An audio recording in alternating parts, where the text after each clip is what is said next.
Hi friends, finally airport reach ಆದ್ವಿ family ಮತ್ತು friends ಜೊತೆ. ಅದಾದಮೇಲೆ ಸೆಕ್ಯೂರಿಟಿ ಚೆಕ್-ಇನ್ಗೆ ಅಂತ ಹೋದ್ವಿ. ಬ್ಯಾಗೇಜ್ ಚೆಕ್-ಇನ್ ಎಲ್ಲ ಇದಕ್ಕಿಂತ ಮುಂಚೆನೇ ನಡೆದಿತ್ತು. ಬೋರ್ಡಿಂಗ್ ಟೈಮಲ್ಲಿ ನೋಡಿದ್ರೆ ಯಾರೋ ಚೇರ್ ಮೇಲೆ ಫೋನ್ ಬಿಟ್ಟು ಹೋಗ್ಬಿಟ್ಟಿದ್ರು. ಫೈನಲಿ ಬೋರ್ಡಿಂಗ್ ಟೈಮ್ ಬಂತು, ಒಳಗಡೆ ಹೋಗೋಣ ಅಂತ ಹೊರಟ್ವಿ. ಫ್ಲೈಟ್ ಕ್ಯಾಬಿನ್ ಒಳಗಡೆ ಬಂದೆ. ಆಂಟಿ ನೋಡಿ ಹೆಂಗೆ ಗುರಾಯಿಸ್ತವ್ರು ನನ್ನ. ಹೆಂಗೋ ಸೈಕಲ್ ಗ್ಯಾಪಲ್ಲಿ ಪೈಲಟ್ ಕೂತಿರೋ ಪ್ಲೇಸ್ನ ರೆಕಾರ್ಡ್ ಮಾಡಿಬಿಟ್ಟೆ. ಆಂಟಿ ನನಗೆ ಹೊಡಿಯೋಕ್ಕೆ ಬಂದ್ಬಿಟ್ಲು. ತೆಗಿಬೇಡ ಅಂತ. ಹೆಂಗೋ ನಿಮಗೋಸ್ಕರ ತೆಗ್ದಿದ್ದೀನಿ ನೋಡಿ. ಈ ಹುಡುಗಿ ನೋಡ್ರಪ್ಪ ಹೆಂಗೆ ಭಯ ಪಡ್ತಾವಳೆ ಫ್ಲೈಟ್ ಮೇಲೆ ಹೋಗ್ತಾ ಇದ್ರೆ. ಫ್ಲೈಟ್ ಲ್ಯಾಂಡ್ ಆದಮೇಲೆ ಡೈರೆಕ್ಟಾಗಿ ಶನಿ ಸಿಂಗಾಪುರ್ಗೆ ಹೋದ್ವಿ.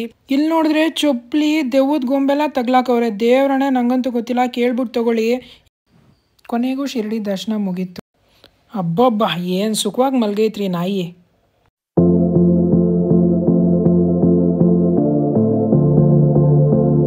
ಹಾಯ್ ಎವ್ರಿವನ್, ಫ್ಯಾಮಿಲಿ ಮತ್ತು ಫ್ರೆಂಡ್ಸ್ ಎಲ್ಲ ಸೇರಿ ಶಿರ್ಡಿಗೆ ಹೋಗೋಣ ಅಂದ್ಕೊಂಡಿದ್ವಿ. ಫೈನಲಿ ಆ ದಿನ ಬಂತು. ಇನ್ನೇನು ಏರ್ಪೋರ್ಟ್ ರೀಚ್ ಆದಮೇಲೆ ಕ್ಯಾಬಲ್ಲಿ ಇದ್ದಿದ್ದು ಲಗೇಜ್ ಎಲ್ಲ ಇಳಿಸ್ಕೊಂಡು ATM-ಅಲ್ಲಿ ದುಡ್ಡು ತೊಗೊಬೇಕು ಅಂದ್ಕೊಂಡಿದ್ದೆ. ಆದರೆ ಮನೆ ಹತ್ರ ಎಲ್ಲೂ ಡ್ರಾ ಮಾಡೋಕ್ಕಾಗಿಲ್ಲ. ಏರ್ಪೋರ್ಟಲ್ಲಿ ಎಲ್ಲಾದರೂ ATM ಇದೆಯಾ ಅಂತ ಹುಡ್ಕೊಂಡು ಹೋದರೆ ಒಂದು ATM ಸಿಕ್ತು. ಕಡೆಗೆ ಒಂದು ATM ಸಿಕ್ತಲ್ಲ ಅಂತ ಹೋದರೆ ಅದು ನೋಡಿದ್ರೆ ಕರೆಂಟ್ಲಿ ಅನ್ಅವೈಲಬಲ್ ಅಂತ ಆಗಿತ್ತು. ಹಾಗೆ ಮುಂದಕ್ಕೆ ಬರ್ತಾಯಿದ್ರೆ ಟರ್ಮಿನಲ್ 1ಇಂದ ಟರ್ಮಿನಲ್ 2ಗೆ ಹೋಗೋ ಕನೆಕ್ಷನ್ ಬಸ್ ಇರುತ್ತಲ್ಲ, ಅದೆಲ್ಲಿದೆ ನೋಡಿ. ನಾವು ಶಿರಡಿಗೆ ಬುಕ್ ಮಾಡಿರೋ ಫ್ಲೈಟ್ ಬಂದು ಇಂಡಿಗೋ ಏರ್ಲೈನ್ಸು. ಅದಕ್ಕೆ ನಾವೇನು ಮಾಡಿದ್ವಿ, ಲಗೇಜ್ ಚೆಕ್-ಇನ್ ಯಾವುದಿದೆ ಎಲ್ಲ ತೊಗೊಂಡು ಚೆಕ್-ಇನ್ ಪ್ಲೇಸ್ಗೆ ಹೋದ್ವಿ. ಅದಕ್ಕಿಂತ ಮುಂಚೆ ಎಲ್ಲ ಬಾರ್ಕೋಡ್ ಎಲ್ಲ ಜನ್ರೇಟ್ ಮಾಡಿದ್ದೆ. ಅಲ್ಲಿ ಚೆಕ್-ಇನ್ ಮೇಡಮ್ ಇದ್ದಾರಲ್ಲ, ಅವರೆಲ್ಲ ನಮ್ಮ ಬ್ಯಾಗೆಲ್ಲ ಚೆಕ್ ಮಾಡಿ ಎಷ್ಟೆಷ್ಟು ವೆಯ್ಟ್ ಇದೆ ಎಲ್ಲ ಚೆಕ್ ಮಾಡಿ ಕರೆಕ್ಟಾಗಿ ಟ್ಯಾಗೆಲ್ಲ ಕರೆಕ್ಟಾಗಿ ಹಾಕಿದ್ದೀವ ಇಲ್ವಾ ಅಂತ ನೋಡಿ ಎಲ್ಲ ಬ್ಯಾಗ್ಸ್ನ ಚೆಕ್-ಇನ್ ಮಾಡಿದ್ರು. ಅದಾದಮೇಲೆ ನಮ್ಮದು ಸೆಕ್ಯೂರಿಟಿ ಚೆಕ್ ಪ್ರೋಸೆಸ್ ಸ್ಟಾರ್ಟ್ ಆಯಿತು. ಸೆಕ್ಯೂರಿಟಿ ಚೆಕ್ ಪ್ರೋಸೆಸ್ಸಲ್ಲಿ ನಮ್ಮ ಹತ್ರ ಎಲ್ಲ ಎಲೆಕ್ಟ್ರಾನಿಕ್ ಗ್ಯಾಜೆಟ್ಸ್ನ ಎಲ್ಲ ತೆಗೆದು ಆ ಟ್ರೇಯಲ್ಲಿ ಹಾಕಬೇಕು. ನಾವು ಹಾಕಿರೋ ಬೆಲ್ಟು, ವಾಚು ಎಲ್ಲನೂ ತೆಗೆದಾಕಬೇಕು. ಸೆಕ್ಯೂರಿಟಿ ಚೆಕ್ ಪ್ರೋಸೆಸ್ ಎಲ್ಲ ಮುಗೀತು ನೋಡಿ. ಇದೆ ನಮ್ಮ ಫ್ಯಾಮಿಲಿ ಮತ್ತು ಫ್ರೆಂಡ್ಸು. ಬೋರ್ಡಿಂಗ್ ಗೇಟ್ ನಮಗೆ ಫಸ್ಟು 33 ಇತ್ತು. ಅದು ಅನ್ಎಕ್ಸ್ಪೆಕ್ಟೆಡ್ ಚೇಂಜಸ್ಸಿಂದ ಗೇಟ್ ನಂಬರ್ 12ಗೆ ಚೇಂಜ್ ಆಗಿತ್ತು. ನಾವು ಚೆಕ್ ಮಾಡಿದ್ವಿ ಎಲ್ಲಿ ಬೋರ್ಡಿಂಗ್ ಇದೆ, ಇನ್ನೆಷ್ಟೋ ಟೈಮ್ ಇದೆ ಅಂತ. ಅದಾದಮೇಲೆ ನೋಡಿ ಇದೇ ಥರ ನಮ್ಮನ್ನು ಫ್ಲೈಟ್ ಒಳಗಡೆ ಬೋರ್ಡಿಂಗ್ ಮಾಡಿಸ್ತಾರೆ. ಆ ಥರ ಒಂದು ಕನೆಕ್ಟಿಂಗ್ ಬ್ರಿಡ್ಜ್ ಇರುತ್ತೆ.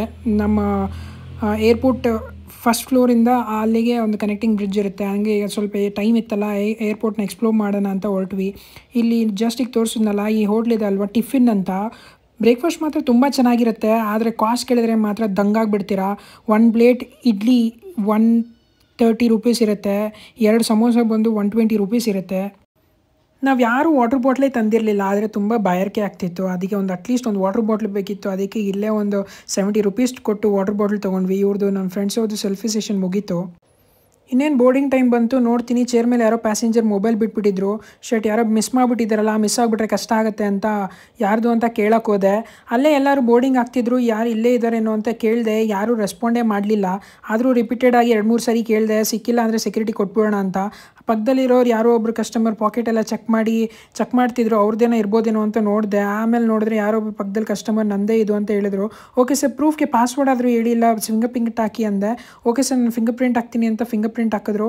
ಓಕೆ, ಫೈನಲಿ ನಾನು ಅವ್ರಿಗೆ ಮೊಬೈಲ್ ಸಿಕ್ತಲ್ಲ ಅಂತ, ಒರಿಜಿನಲ್ ಅವನ್ನ ಸಿಕ್ಕಿರು ಅಂತ ಅವ್ರಿಗೆ ಕೊಟ್ಬಿಟ್ಟು ನಾನು ವಾಪಸ್ ಆದೆ. ಒಂದು ಖುಷಿ ಏನಂದರೆ ನನಗೆ ದಿನದಲ್ಲಿ ಏನೋ ಒಂದು ಒಳ್ಳೆ ಕೆಲಸ ಮಾಡಿದ್ದೀನಿ ಅನ್ನೋ ಸ್ಯಾಟಿಸ್ಫ್ಯಾಕ್ಷನು. ಹಾಗೆ ಫ್ಲೈಟ್ ಒಳಗಡೆ ಎಂಟ್ರಿ ಆಗೋಣ ಅಂತ ಹೊರಟೆ. ಕ್ಯಾಬಿನ್ ಕ್ರೂ ಎಲ್ಲ ಇದ್ದರು. ಎಲ್ಲರೂ ನಿಧಾನಕ್ಕೆ ಒಬ್ಬೊಬ್ಬರೇ ಬೋರ್ಡ್ ಹಾಕ್ತಿದ್ರು. ಕ್ಯಾಬಿನ್ ಕ್ರೂ ಅಲ್ಲಿ ನಿಂತಿದ್ರು. ಅಲ್ಲಿ ಲೆಫ್ಟಲ್ಲಿ ನನಗೆ ಪೈಲಟ್ ಕೂತಿರೋ ಏರಿಯಾ ಇದೆ ಅಂತ ಗೊತ್ತಾಯಿತು. ಅವ್ರು ಹಂಗೆ ನೋಡಿ ಮಿಸ್ ಆಗ್ದಲೇ ತೊಗೊಳ್ಳೋಣ ಅಂತ ವೀಡಿಯೋ ನೋಡಿ ಹೆಂಗೋ ವೀಡಿಯೋ ಕ್ಯಾಪ್ಚರ್ ಮಾಡಿದೆ. ಅದು ಅವ್ರು ನೋಡಿಬಿಟ್ರು. ತೆಗಿಬೇಡ ಅಂದರು. ಆದರೂ ಮಿಸ್ ಆಗಿ ತೆಗೆದುಬಿಟ್ಟಿದ್ದೀನಿ ಆಲ್ರೆಡಿ. ನಾನು ಏನೋ ರಿಸ್ಕ್ ತೊಗೊಂಡು ತೆಗ್ದಿದ್ದೀನಿ. ಹಂಗೆ ಮುಂದಕ್ಕೆ ಹೊರಟೆ. ನಮ್ಮದು ರೋ ನಂಬರ್ ಬಂದು 13 ಇತ್ತು. ನಾನು ಮಿಸ್ ಆಗಿ ಮುಂದೆ ಹೋಗ್ಬಿಟ್ಟಿದ್ದೆ. ಸಿಕ್ತು ಆಮೇಲೆ ನೋಡಿದ್ರೆ ಇದೇ ನಮ್ಮ ಸೀಟು 13ABC. ವಿಂಡೋ ಪಕ್ಕದಲ್ಲೇ ಒಂದು ಸೀಟ್ ಬುಕ್ ಮಾಡಿದ್ದೆ. ಅದಕ್ಕೆ ಎಕ್ಸ್ಟ್ರಾ 400-500 ಕೊಟ್ಟಿದ್ದೆ. ಆಮೇಲೆ ಎಲ್ಲರೂ ಕೂತ್ಕೊಂಡ್ವಿ ನೋಡಿ. ಪಕ್ಕದಲ್ಲೇ ಒಂದು ಫ್ಲೈಟ್ ಇತ್ತು. ಇಲ್ಲಿ ನಮಗೊಂದು ವಾಮಿಟ್ ಬ್ಯಾಗು, ಒಂದು ಮ್ಯಾಗ್ಝೀನು, ಒಂದು ಸೇಫ್ಟಿ ಮೆಷರ್ ಕಾರ್ಡೆಲ್ಲ ಇಟ್ಟಿದ್ರು. ಎಲ್ಲರೂ ಒಂದು ಹಂಗೆ ಸೆಲ್ಫಿ ತೊಗೊಂಡ್ವಿ, ಫ್ಯಾಮಿಲಿ ಮತ್ತು ಫ್ರೆಂಡ್ಸು. ಅದಾದಮೇಲೆ ಫ್ಲೈಟ್ ಟೇಕ್ ಆಫ್ ಆಯಿತು. ಟೇಕ್ ಆಫ್ ಆಗೋ ಟೈಮಲ್ಲಿ ಮಾತ್ರ ತುಂಬ ಖುಷಿಯಾಗುತ್ತೆ. ಎಕ್ಸ್ಪೀರಿಯನ್ಸ್ ಮಾತ್ರ ವಂಡರ್ಫುಲ್ ಆಗಿರುತ್ತೆ. ಕೆಳಗಡೆ ವ್ಯೂ ಮಾತ್ರ ನೋಡೋಕ್ಕೆ ತುಂಬ ಚೆನ್ನಾಗಿರುತ್ತೆ. ಇಲ್ಲೊಂದು ವಾಟರ್ ಇತ್ತು, ಅಲ್ಲೊಂದು ಫಾರೆಸ್ಟ್ ಏರಿಯಾ ಕಾಣಿಸ್ತಿತ್ತು. ನೋಡೋಕ್ಕೆ ಮೇಲಿಂದ ತುಂಬ ಚೆನ್ನಾಗಿತ್ತು. ನಮ್ಮ ಫ್ರೆಂಡ್ ಒಬ್ಬರು ತುಂಬ ಭಯ ಅವ್ರಿಗೆ. ಅವ್ರು ಏನು ಮಾಡ್ತಿದ್ದಾರೆ ಅಂತ ನೋಡಿದ್ರೆ ಅವ್ರು ತುಂಬ ಭಯ ಪಡ್ತಿದ್ರು, ದೇವ್ರಿಗೆ ಪ್ರೇ ಮಾಡ್ತಿದ್ರು ಏನೋ ಆಗಬಾರ್ದಂತ. ಅದನ್ನ ಒಂದು ಸ್ವಲ್ಪ ಕ್ಯಾಪ್ಚರ್ ಮಾಡೋಣ ಅಂತ, ಫನಿ ಮೂಮೆಂಟ್ ಅಂತ ಕ್ಯಾಪ್ಚರ್ ಮಾಡಿದೆ. ನಮ್ಮ ಫ್ಯಾಮಿಲಿಗೆ ಇದು ಫಸ್ಟ್ ಟೈಮ್ ಫ್ಲೈಟ್ ಎಕ್ಸ್ಪೀರಿಯೆನ್ಸು. ಅದಕ್ಕೆ ಅಂತ ಎಕ್ಸ್ಟ್ರಾ ಪೇ ಮಾಡಿ ನಾನು ವಿಂಡೋ ಪಕ್ಕದಲ್ಲಿ ಸೀಟ್ ಬುಕ್ ಮಾಡಿದ್ದೆ. ಇನ್ನೇನು ಲ್ಯಾಂಡ್ ಆದಮೇಲೆ ಕೆಳಗಡೆ ಎಲ್ಲ ಸ್ಟೇರ್ಸಲ್ಲಿ ಕೆಳಗಡೆ ಇಳಿದ್ವಿ. ಆದರೆ ಶಿರಡಿ ಏರ್ಪೋರ್ಟಿಗೆ ಲ್ಯಾಂಡ್ ಆದಮೇಲೆ ನಮಗೆ ಗೊತ್ತಾಯಿತು ಶಿರಡಿ ಏರ್ಪೋರ್ಟ್ ತುಂಬ ಚಿಕ್ಕದು ಅಂತ. ನೋಡಿ ಇದೇ ನಮ್ಮ ಶಿರಡಿ ಏರ್ಪೋರ್ಟು. ಇದರಲ್ಲಿ 3 ಗೇಟ್ ಇದೆ. ಅದಕ್ಕೆ ತುಂಬ ಬೇಗನೆ ರೀಚ್ ಆದ್ವಿ. ಅದಾದಮೇಲೆ ಲಗೇಜ್ ಎಲ್ಲ ಪಿಕಪ್ ಮಾಡಿಕೊಂಡು ಕ್ಯಾಬ್ ಬುಕ್ ಮಾಡಿದ್ವಿ. ಕ್ಯಾಬಿಂದ ನಾವು ಶನಿಸಿಂಗಾಪುರಕ್ಕೆ ಹೋಗ್ಬೇಕಂತ ಡಿಸೈಡ್ ಮಾಡಿದ್ವಿ. ಲಗೇಜ್ ಎಲ್ಲ ತೊಗೊಂಡು ಕ್ಯಾಬಲ್ಲಿ ಕುತ್ಕೊಂಡು ಶನಿಸಿಂಗಾಪುರ ಕಡೆ ಹೊರಟ್ವಿ. ಆನ್ ದ ವೇ ಹಸ್ವಾಗ್ತಿತ್ತು ಅಂತ ಒಂದೊಳ್ಳೆ ರೆಸ್ಟೋರೆಂಟಲ್ಲಿ ಸ್ಟಾಪ್ ಮಾಡಿ ಮೀಲ್ಸ್ ತಿಂದು ಒಂದು ಒಳ್ಳೆ ಪನ್ನೀರ್ ಐಟಮ್ ತಿಂದ್ವಿ. ಅದಾದಮೇಲೆ ಶನಿಸಿಂಗಾಪುರ ರೀಚ್ ಆದ್ವಿ. ನೋಡಿ ಶನಿಸಿಂಗಾಪುರ ಹಿಂಗಿದೆ. ಆಚೆಗಡೆ ಆಯಿಲ್ ತೊಗೊಳ್ಳಿ, ಅದು ತೊಗೊಳ್ಳಿ, ಪೂಜಾ ಐಟಮ್ಸ್ ತೊಗೊಳ್ಳಿ ಅಂತ ಎಲ್ಲ ಫೋರ್ಸ್ ಮಾಡ್ತಿರ್ತಾರೆ. ಯಾವುದು ತೊಗೊಬೇಡಿ, ಒಳಗಡೆ ಕೌಂಟರ್ ಇರುತ್ತೆ, ಅಲ್ಲಿ ತೊಗೊಳ್ಳಿ. ಇಲ್ಲಿ ನೋಡಿ ನವಗ್ರಹದ ಒಳ್ಳೆ ಒಂದು ಸೆಟಪ್ ಮಾಡಿದ್ದಾರೆ ಹೊಸದಾಗಿ ರೀಸೆಂಟಾಗಿ. ಇದು ನವಗ್ರಹ ದೇವರೆಲ್ಲ ಇರುತ್ತೆ ನೋಡಿ. ನಾನು ಹೇಳಿದ್ನಲ್ಲ ಆಯಿಲ್ ಸಿಗುತ್ತೆ ಅಂತ, ಡೊನೇಷನ್ ಕೌಂಟ್ರಲ್ಲಿ ಅಲ್ಲಿ ಆಯಿಲ್ ತೊಗೊಂಡ್ವಿ. ಆಯಿಲ್ ಬಂದು ಬರೀ 50 ರುಪೀಸಿಂದನೂ ಸ್ಟಾರ್ಟ್ ಆಗುತ್ತೆ. ಅಲ್ಲಿ ತೊಗೊಂಡು ಒಳಗಡೆ ದೇವ್ರಿರೋ ಹತ್ರ ಬಂದ್ವಿ. ಇಲ್ಲಿ ದೇವರ ಮಹಿಮೆ ಏನು ಅಂದರೆ ದೇವರಿಗೆ ರೂಫ್ ಅನ್ನೋದೇ ಇಲ್ಲ. ದೇವರು ಭಕ್ತರ ಹತ್ರ ಕೇಳಿರೋದು ಆ ಥರ ನನಗೆ ಯಾವುದೇ ರೀತಿ ನೆರಳಿರಬಾರ್ದು ಅಂತ, ಅದೇ ರೀತಿ ದೇವಸ್ಥಾನನೂ ಕಟ್ಟಿದ್ದಾರೆ. ಇಲ್ಲಿ ನೋಡಿ ಈ ಟ್ರೇ ಮೇಲೂ ಆಯಿಲ್ ಹಾಕಿದ್ರೆ ಅದು ಡೈರೆಕ್ಟಾಗಿ ದೇವ್ರ ಮೇಲೆ ಬೀಳೋ ಥರ ಸೆಟಪ್ ಮಾಡಿದ್ದಾರೆ. ಅದಕ್ಕೆ ನಾವು ತಂದಿದ್ದು ಬಾಟಲ್ನೆಲ್ಲ ತೊಗೊಂಡು ಆಯಿಲ್ ಹಾಕೋಣ ಪೂಜೆ ಮಾಡಿ ಅಂದ್ಕೊಂಡ್ವಿ. ಅಲ್ಲಿ ಎಣ್ಣೆ ತೊಗೊಂಡು ದೇವ್ರ ಮೇಲೆ ಡೈರೆಕ್ಟಾಗಿ ಅಭಿಷೇಕ ಮಾಡಬೇಕಂದ್ರೆ 500 ರೂಪಾಯಿ ಕೇಳಿದ್ರು. ಯಾಕೆ ಅಂತ ಅಲ್ಲಿ ಸೈಡಲ್ಲಿ ಒಂದು ಟ್ರೇ ಇಟ್ಟಿದ್ರು. ಬಾಟಲ್ ತೊಗೊಂಡು ಫ್ಯಾಮಿಲಿ ಪೂರ್ತಿ ಒಂದೊಂದು ಬಾಟಲ್ ತೊಗೊಂಡು ಎಣ್ಣೆ ಅಭಿಷೇಕ ಮಾಡೋಕ್ಕೆ ಟ್ರೇ ಮೇಲೆ ಸ್ಟಾರ್ಟ್ ಮಾಡಿದ್ವಿ. ಅದು ನೋಡಿ ಡೈರೆಕ್ಟಾಗಿ ದೇವ್ರ ಮೇಲೇ ಬೀಳ್ತಾ ಇದೆ. ದೇವ್ರ ಮೇಲೆ ಎಣ್ಣೆ ಹಾಕಿ ಅಭಿಷೇಕ ಮಾಡಿದ್ದೆಲ್ಲ ಆಯಿತು. ಹಾಗೆ ಮುಂದೆ ಹೊರಟ್ವಿ. ಅದಾದಮೇಲೆ ಅಲ್ಲೇ ಮುಂದೆ ಬರ್ತಾ ನಮಗೆ ಕೌಡಂಗ್ದೊಂದು ಇದು ಕೊಟ್ಟರು. ಅದನ್ನ ತೊಗೊಂಡು ಅಲ್ಲಿ ಉರಿತಾ ಇರೋ ಬೆಂಕಿಯಲ್ಲಿ ಹಾಕಿದ್ರೆ ಒಳ್ಳೇದಾಗತ್ತೆ, ಬೇಡ್ಕೊಳ್ಳಿ ಅಂದರು. ಅದಾದಮೇಲೆ ಪ್ರಸಾದ ಕೌಂಟ್ರಿಗೆ ಬಂದು ಪ್ರಸಾದ ಅದು ಕೌಂಟ್ರಲ್ಲಿ ಕೊಟ್ಟು ನಮಗೆ ಅವಲ್ಲಿ ಒಂದು ಬರ್ಫಿ ಕೊಡ್ತಾರೆ, ಕೋಕೋನಟ್ ಬರ್ಫಿ. ಅದು ತುಂಬ ಚೆನ್ನಾಗಿರುತ್ತೆ, ಟ್ರೈ ಮಾಡಿ. ಅದನ್ನ ತೊಗೊಂಡು ಇನ್ನೇನು ಹೊರಗಡೆ ಬಂದ್ವಿ, ಏನಾದ್ರು ಶಾಪಿಂಗ್ ಮಾಡೋಣ ಅಂತ. ಹೊರಗಡೆ ಬಂದು ನೋಡ್ತೀನಿ ಇಲ್ಲಿ ಏನೇನೋ ದೃಷ್ಟಿ ರಿಲೇಟೆಡ್ ಏನೇನೋ ಹಾಕಿದ್ರು. ನನಗೆ ಆಶ್ಚರ್ಯ ಆಗಿದ್ದೇನು ಅಂದರೆ ಅಲ್ಲಿ ಚೊಪ್ಲಿ ಎಲ್ಲ ತಗಲಾಕಿದ್ರು. ಚೊಪ್ಲಿ ಹೋದರೆ ಹೋಗಲಿ, ಆದರೆ ನನಗೆ ಚೊಪ್ಲಿ ಯಾರು ಯೂಸ್ ಮಾಡ್ತಾರೆ, ಯಾವ ಗಾಡಿ ಕೀಚೈನ್ ಯೂಸ್ ಮಾಡ್ತಾರೆ ಏನೂ ಗೊತ್ತಿಲ್ಲ. ಗಾಡಿಗೆ ಏನಾದರೂ ಕಟ್ಬೋದೇನೋ. ಆದರೆ ನಂಗೆ ಆಶ್ಚರ್ಯ ಆಗಿದ್ದೇನು ಅಂದರೆ ಅಲ್ಲಿ ದೆವ್ವದ್ದು ಬೊಂಬೆಗಳೆಲ್ಲ ಕಟ್ಟಿದ್ರು. ಏನಕ್ಕೂ ನನಗಂತೂ ಗೊತ್ತಿಲ್ಲ. ಒಂದ್ಸರಿ ವಿಚಾರಿಸ್ಬಿಟ್ಟು ತೊಗೊಳ್ಳಿ. ಶನಿಸಿಂಗಾಪುರ ವಿಸಿಟ್ ಎಲ್ಲ ಮುಗಿದ್ಮೇಲೆ ನಾವು ಒಂದು ಬ್ಯಾಂಗ್ಳೂರ್ ಆದಿ ಸಾಯಿ ಭವನ್ ಅಂತ ಹೋಟ್ಲಲ್ಲಿ ರೂಮ್ ಬುಕ್ ಮಾಡಿದ್ವಿ. ಇದು ಬೆಂಗಳೂರಿಂದನೇ ಡೈರೆಕ್ಟಾಗಿ ಬುಕ್ ಮಾಡಿಸಿದ್ವಿ 1 ಮಂತ್ ಮುಂಚೆನೇ. ಹೋಟ್ಲ್ ನೋಡಿ ತುಂಬ ಚೆನ್ನಾಗಿದೆ. ನಾನು ಯಾರು ಶಿರಡಿಗೆ ಬಂದರೂ ಇದೇ ಹೋಟ್ಲನ್ನ ಸಜೆಸ್ಟ್ ಮಾಡ್ತೀನಿ. ಏನಕ್ಕೆ ಅಂದರೆ well maintained, cleanliness, food taste ಮಾತ್ರ ಅಲ್ಟಿಮೇಟ್ ಆಗಿರುತ್ತೆ. ನೀವು ಆಚೆಗಡೆ ಫುಡ್ಡು ಒನ್ ಟೈಮ್ಗೆ ನೀವು ಮಿನಿಮಮ್ ಅಂದರೆ 1000 ವೇಸ್ಟ್ ಆಗುತ್ತೆ ದುಡ್ಡು. ಅದರ ಬದಲು ಈ ಹೋಟ್ಲಲ್ಲಿ ನೀವು ರೂಮ್ ಬುಕ್ ಮಾಡಿದ್ರೆ ಕಾಂಪ್ಲಿಮೆಂಟ್ರಿಯಾಗಿ ಫುಡ್ ಕೊಡ್ತಾರೆ. ನೋಡಿ ಫುಡ್ ತಿನ್ನೋ ಹಾಲ್ ಎಷ್ಟು ಚೆನ್ನಾಗಿದೆ. ಇದೇ ನಮ್ಮ ರೂಮ್ ಒಳಗಡೆ ಚೆಕ್-ಇನ್ ಆದ್ವಿ. ಚೆಕ್-ಇನ್ ಆಗೋಷ್ಟೊಳಗೆ ಲೇಟ್ ಆಗಿಬಿಟ್ಟಿತ್ತು. ಏನಕ್ಕೆ ಶನಿಸಿಂಗಾಪುರ್ಗೆ ಹೋಗಿದ್ವಲ್ಲ. ಇದು AC ರೂಮು.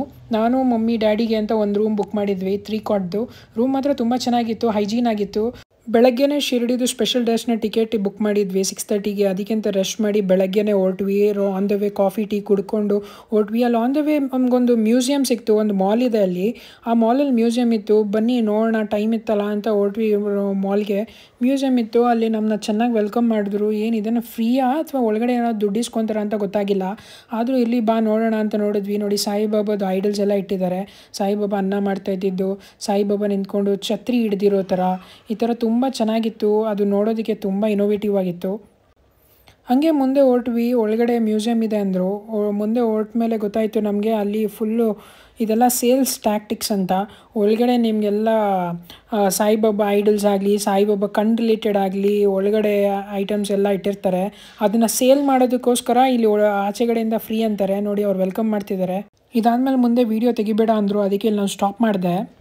ಶಿರಡಿಯಲ್ಲಿ ತುಂಬ ಕೇರ್ಫುಲ್ಲಾಗಿರಬೇಕು ನಾವು ಹೋದಾಗ. ಏನಕ್ಕೆ ಅಂದರೆ ತುಂಬ ರೋಡ್ ಸೈಡ್ ವೆಂಡರ್ಸ್ ಇರ್ತಾರೆ. ಫ್ಲವರ್ಸ್ ತೊಗೊಳ್ಳಿ ಅಂತಾರೆ, ಅದು ತೊಗೊಳ್ಳಿ ಅಂತಾರೆ. ಒಳಗಡೆ ಏನೂ ಅಲೋನೇ ಮಾಡೋದಿಲ್ಲ.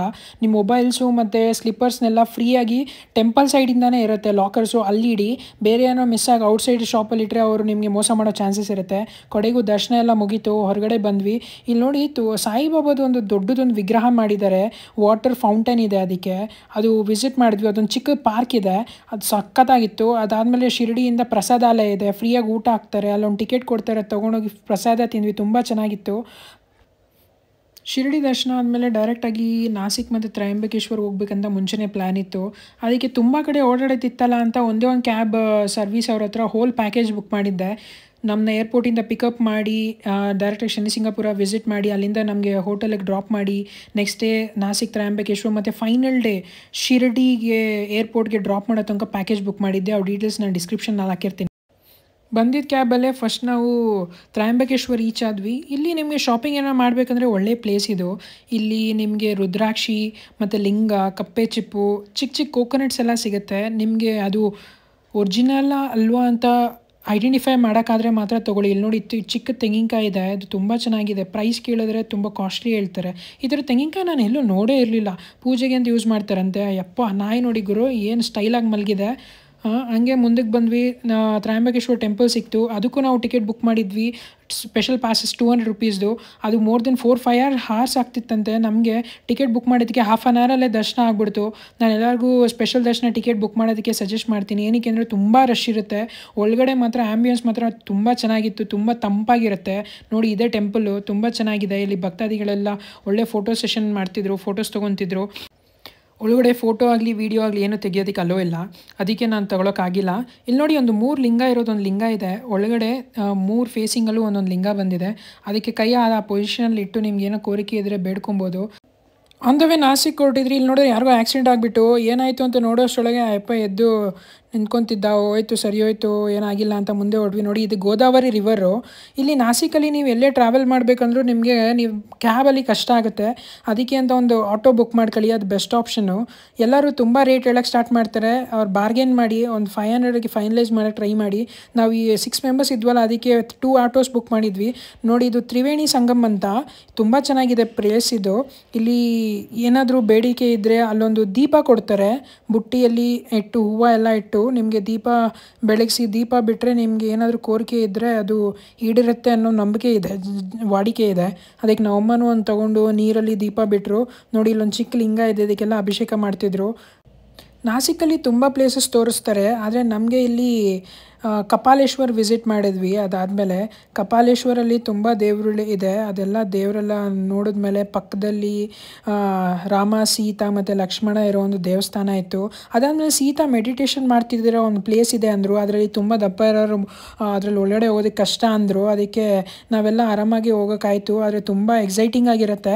ಅದು ಒಂದು ಸರಿ ಟ್ರೈ ಮಾಡಿ. ಈ ಪ್ಲೇಸಲ್ಲಿ ಸೀತೆ ಆ ವನವಾಸಕ್ಕೆ ಹೋದ ಕಾಲದಲ್ಲಿ ಇಲ್ಲಿ ಮೆಡಿಟೇಷನ್ ಮಾಡ್ತಿದ್ರಂತೆ. ಈ ಪ್ಲೇಸಲ್ಲಿ ಬಂದು ತುಂಬ ಪಾಸಿಟಿವ್ ವೈಬ್ಸ್ ಸಿಕ್ತಿತ್ತು ಅಲ್ಲಿ ನಾವು ಒಳಗಡೆ ಎಂಟ್ರಾದಾಗ.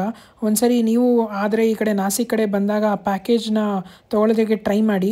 ಇದಾದಮೇಲೆ ಈ ಗುಹೆಯಿಂದ ಹೊರಗಡೆ ಬಂದ್ವಿ. ಅದಾದಮೇಲೆ ಪಕ್ಕದಲ್ಲಿ ಇನ್ನು ಚಿಕ್ಕ ಚಿಕ್ಕ ಟೆಂಪಲ್ಸ್ ಇತ್ತು, ಅವೆಲ್ಲ ವಿಸಿಟ್ ಮಾಡಿದ್ವಿ.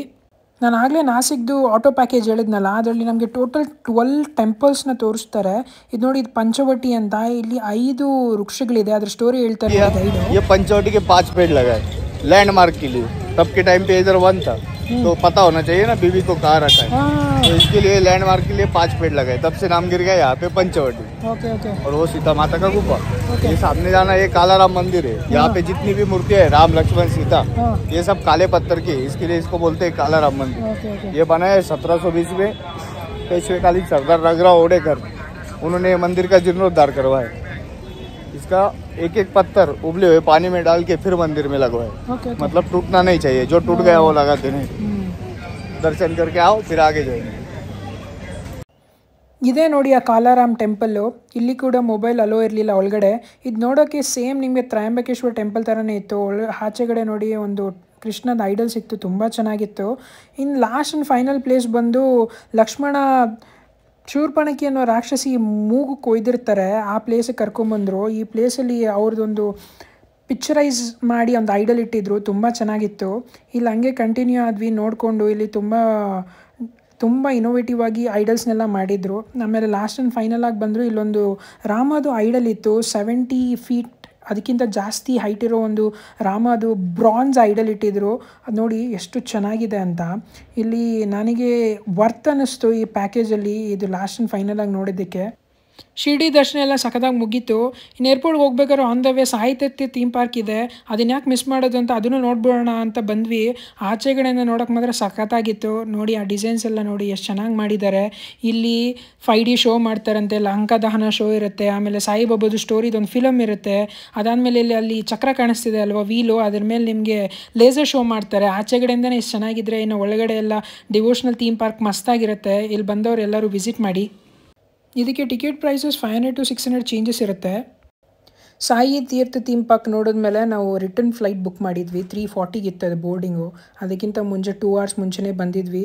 ಎಲ್ಲ ಬಂದು ಬೋರ್ಡಿಂಗ್ ಎಲ್ಲ ಆದಮೇಲೆ ರಿಟರ್ನ್ ಆದ್ವಿ ಬ್ಯಾಂಗ್ಳೂರಿಗೆ. ಒಂದೇನು ಹೇಳೋಕ್ಕೆ ಇಷ್ಟಪಡ್ತೀನಿ ಅಂದರೆ ಫ್ಯಾಮಿಲಿ ಜೊತೆ ಶಿರಡಿಗೆ ಹೋಗೋದು ತುಂಬ ಚೆನ್ನಾಗಿರುತ್ತೆ. It is one of the must visit. Please do visit and thank you so much for watching.